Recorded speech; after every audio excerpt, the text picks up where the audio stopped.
Hey everyone, it's Bilal for the Jung Center, and I'm here today with Dr. Michael Winters, a psychotherapist here in Houston. Dr. Winters received his PhD in counseling psychology from the University of Memphis, and he also previously served as the Director of Counseling Services at Rice University. He's been in private practice for almost 20 years. Dr. Winters, thank you so much for joining me today. I'm glad to be here. Could we start by just you telling me a little bit about your personal background, how you became interested in psychotherapy, and what led you to pursue it professionally?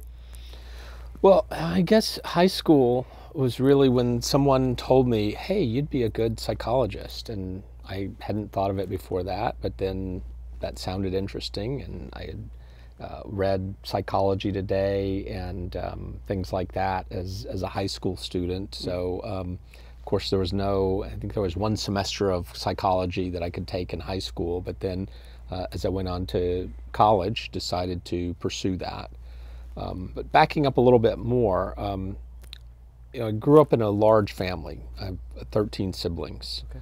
And so my whole life was a study of interactions, seeing, a lot of people in a small space and kind of learning how they interacted. So I'd say that's probably a more primary kind of thing. But then in high school, that interest in psychology, and then going on to college, actually interest in psychology and theater, which I think is also the study of interactions and things like that. So all of that together led me to pursue psychology. Okay.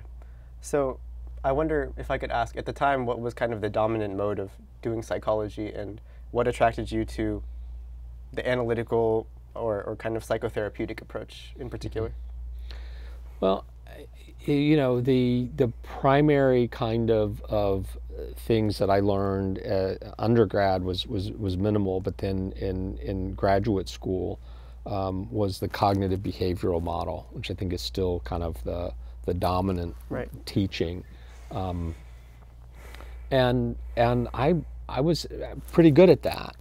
But that was never really, it was kind of, that was like the plumbing of psychology, as opposed to really honoring the depth of the spirit of the person, that there's something beyond just the mechanics of thinking, and that to really understand human beings, including human struggle, grief, love, it requires going beyond that kind of mechanistic model. And so I was looking for that, and really it was after I graduated. Actually, I was working at Rice in the counseling center and got a flyer in the mail for training in Victor Frankl's logotherapy. Now, I'd read Frankl's Man's Search for Meaning, in graduate school, actually not as an assignment, but found it at the bookstore and went home and read it until 2 in the morning. And I was like, wow, this is fascinating. But at that time there was no internet, so I couldn't get on and Google what else is there about it. So I just read that and said, wow, this is really powerful, but didn't know there was a whole community that and that Frankl had written 30 books, and there's one that's well known and widely read, but most of the others are more dense philosophical kind of work. But when I got that flyer in the mail, then I got the training in logotherapy, and then that really became a dominant way of informing most of what I do. It's not the only thing, but it's really the foundational kind of principle. Okay. Could you tell me a little bit about what logotherapy is and how Victor Frankl has influenced your thinking about the mind? So interesting about the mind. I mean, about the whole of humanity. Let me put that way. So Frankl, the first piece of it was the book Man's Search for Meaning, and his personal story really captivated me. So that was really just seeing the whole experiences in a concentration camp and finding something meaningful, finding a reason to pursue life even in those circumstances, really was powerful. But the other kind of concept, and this is the philosophical piece, is the dimensional ontology. Okay. And basically he says that the human being consists of a soma, basically a body, a psyche, which is roughly equivalent of the mind, and the nous, the noetic, which he would describe as that which is uniquely human. Others would say spiritual, but it's beyond what is just in the mind. So my dog has a mind, but it doesn't necessarily have this noetic dimension. The noetic dimension is where creativity, where really love of a unique other person, where those reside. And that, there were other philosophers that had considered this, but no one had really brought it into a systematic part of a psychology. Now Jung, of course, was he was not in Vienna, but he was doing similar kinds of work, but in a very different way. Right. Whereas Frankl was grounded in psychoanalytic study. He had first had correspondence with Freud, and then had gone on to be a student of Adler. And where he saw the limits of Adler was really not moving into that uniquely human dimension, and so broke ways with Adler and really developed logotherapy. So it really is that which honors the body and the mind. Yes, we don't get away from them, but the mind isn't the highest level. That there's something more. And that if you think about it, what the body demands is that it gets cared for. What the mind demands is that it gets cared for. But in the spiritual element, in the noetic element, the motivation isn't about self, it's about transcending, it's about reaching out beyond self. So these three, the Dimensional Ontology says that these three components, you need to understand all of them to understand a human being. So it's not taking away biological drives, it's not taking away mental, cognitive understanding, but it's saying that to really understand the human being, you need to get that all of those are together. So one kind of example that Frankl used is, you can live in two dimensions. A human being can live in two dimensions, just like other animals, and they do. But to really understand the beauty of a human being, it's understanding that third dimension. So the analogy is an airplane, a jet. It can go along the runway. It can turn and it can move fine in two dimensions, but it's really kind of clunky. If you were to ride over land on an airplane from Houston to Dallas, you could do that, but it's not what it's designed for. Right. To understand the true beauty of the human being, it's only when that airplane takes off into the third dimension that you can really see what we're built to be, why we're here. So those are kinds of the Franklian kind of dimensions. And then again, translating that into psychotherapy is another matter, but that's kind of the basics of and so I was attracted to Frankl because of the story, but then that conception of the dimensional ontology really kind of, again, is foundational in the back of my mind whenever I'm seeing someone. So it works well because I can use a behavioral intervention. I can focus on the body. I can focus on the mind and cognitive approaches. But really understanding someone, and especially when they're in a really challenging crisis in life, that's when I'm going to be looking for what are those noetic qualities, what there can we still work with, even if the others are just not that present, not that important at that moment. It sounds like you're emphasizing a kind of pluralistic approach, and to some degree, at least when you translate Frankl's method to psychotherapy. But you mentioned Adler and Freud, and it's interesting because Jung also kind of critiques Freud for focusing too much on sex and Adler for focusing too much on the drive for power, I guess. And so it's interesting to see those two intersect in that kind of way.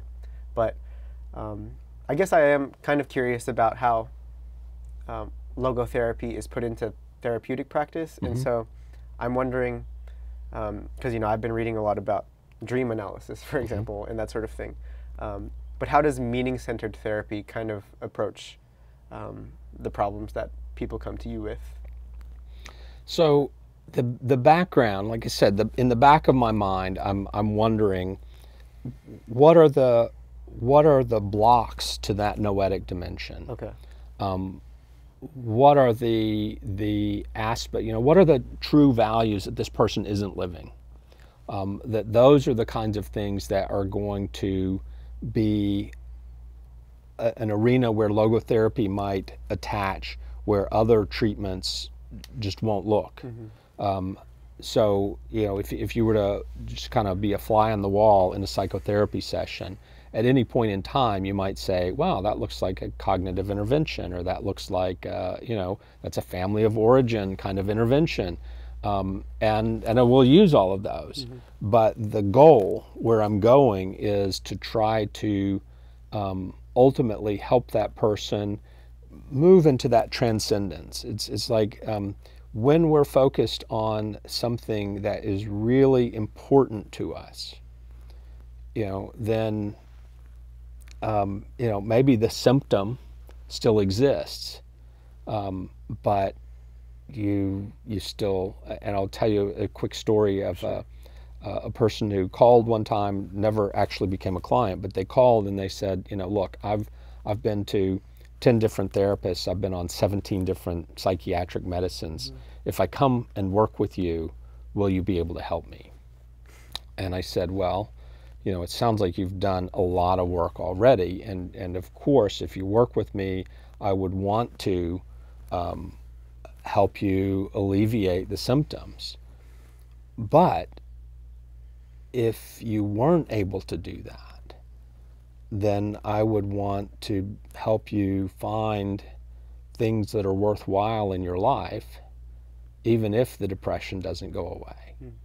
To find things worth living for that would still be of value regardless of what the quality of your mood is.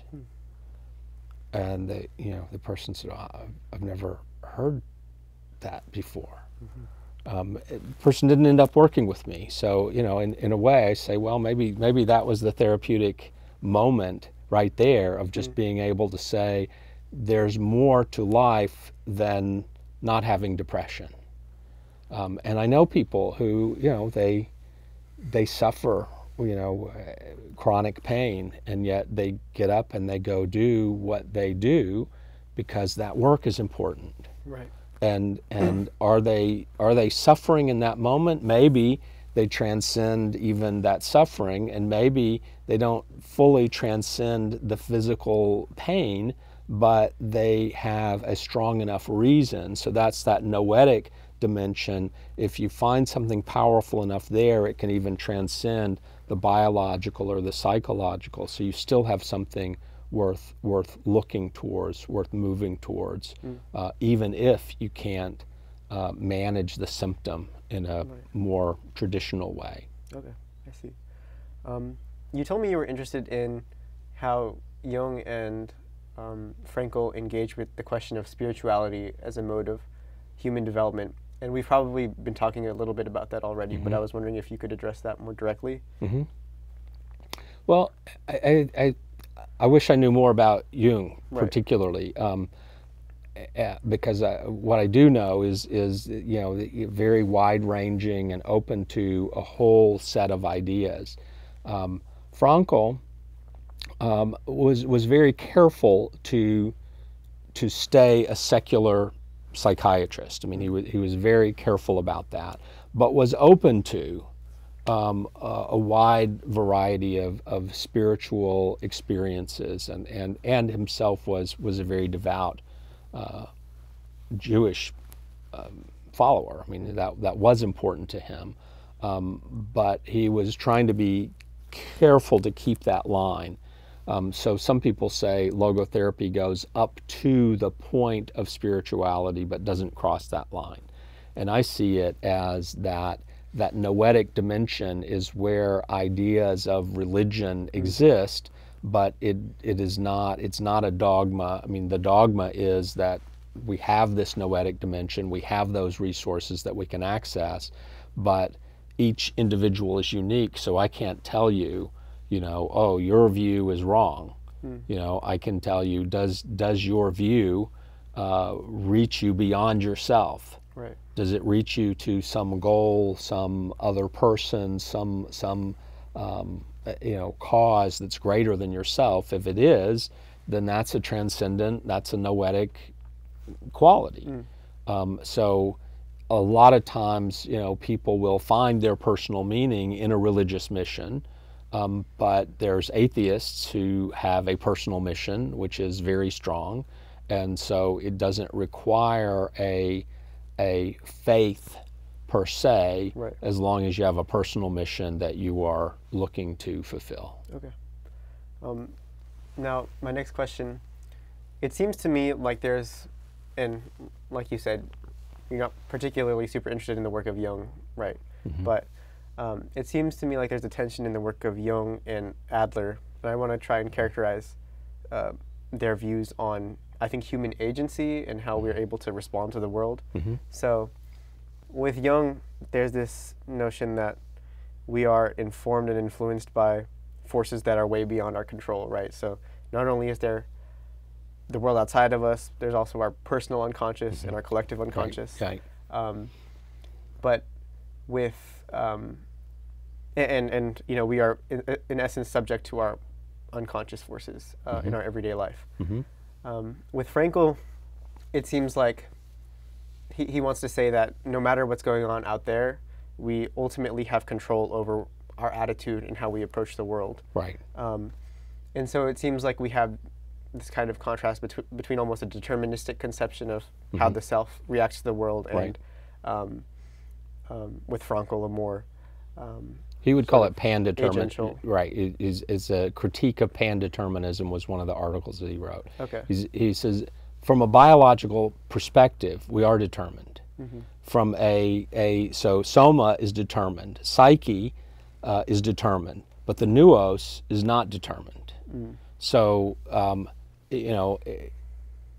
for example, I tried to learn how to dunk a basketball, and maybe at some point in my life I would have had the ability, and I'm pretty confident now that that's not going to happen. Right. That there are biological determinants that I am determined. I'm not going to move beyond that. Right. And even mental, psychological kinds of things that I may not be able to overcome. But because the noetic dimension exists, that we can choose that attitude. We can't determine the situation we find ourselves in, but we can always determine the attitude that we take towards that particular fate. So it's not rising above, it's not saying, well, if I get shot with a bullet, if I believe hard enough, I won't die. No, you're going to die. If the bullet punctures that artery, you are going to die. So it's not that kind of, but it's saying, even in terrible situations, I don't have to choose to be fatalistic about it. If I get a terminal cancer diagnosis, I could go into despair, but I could also say, what do I do with the time I have left? And let me focus on that. And that's the difference, and that comes from that noetic place that that's not determined. So we're, again, the dimensional ontology, there are parts of us that are determined, but because a full understanding of the human being, the noetic, we can always reach out beyond, not to change physical reality, but to change how we approach that physical reality. Okay. And as we wrap up, I want to ask you a more personal question. how do you, in your everyday life, try and foreground the noetic, I guess, and how do you find meaning in everyday life? Well, lately it's my 6-year-old granddaughter, Okay. who, I used to think that grandparents, that was kind of an affectation, the way they interacted with their grandchildren, and just it's kind of like, when I was in my teens and found, romantic love, it's like it's as powerful as that, and I wasn't expecting it. So that was kind of like accidental, I just discovered that, but it's still powerful. But other things, I think this is kind of the responsibility that comes with understanding that noetic, is that I have to be on the lookout, for, am I using my life in the fullest capacities? And that doesn't mean that I can't have fun sometimes, but it does mean that I kind of am reviewing, what am I doing, where am I going, what is the quality of my relationships, where is my energy going, and really looking to move it to that level. Okay. We can be motivated by the biological, and certainly, when I'm thirsty, I want to take a drink. We could be motivated by the psychological. I don't mind, when I'm teaching, to master the stage and to try to get attention. Not bad, but what is it that my life is really about? And there's certain things like that I find more and more, like my family and honoring my parents and my siblings, and my primary relationships. Having some work that's valuable. So psychotherapy, is very valuable on an intimate level. But also being involved in some projects that are beyond that. Certainly the work of logotherapy, I'm on the board there and do a lot of training. But it's also, for me at this point, looking for an ongoing search. So it's not like I've found my meaning and that's it. It's saying I'm looking at and examining and evaluating all the time, is what I'm doing really aligned with who I'm supposed to be in the world? And only I can answer that. Right. But it is a continuous process rather than I just get to the answer and say, okay, I'm doing it, no need to worry anymore. Seemed like a difficult process. Well, it's difficult, but life is difficult. So, it is one of, I am responsible to do this, but I also get to do this. And what's the alternative? Just saying I've discovered everything that I possibly need to know? Well, that seems like that would be kind of limiting. Kind of inauthentic too, almost. Yeah. So that's what I see is really, yes, some struggle with it, but also that can be playful. That means I can play with new ideas and that I can recognize, I'm not done. And when Olivia came into my life saying, oh, wow, there is a stage that I thought in my, late 40s, I, kind of knew everything that there was, and just to have that exploded, and so that keeps me humble to say, well, what else might be there? What's next? I don't know.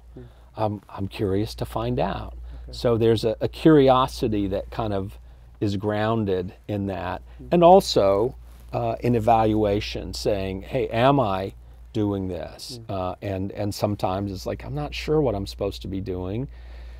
Sometimes it's just act and see what happens, and sometimes it is, okay, you might call it depression, it's a time of more reflection and less action, to try to discern what is the right thing.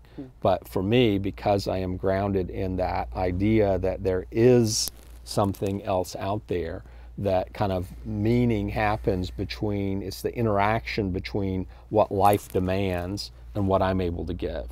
And that life is going to be changing, so there's going to be a new demand at any moment, and that's my job, is try to discern what is that most important thing that I.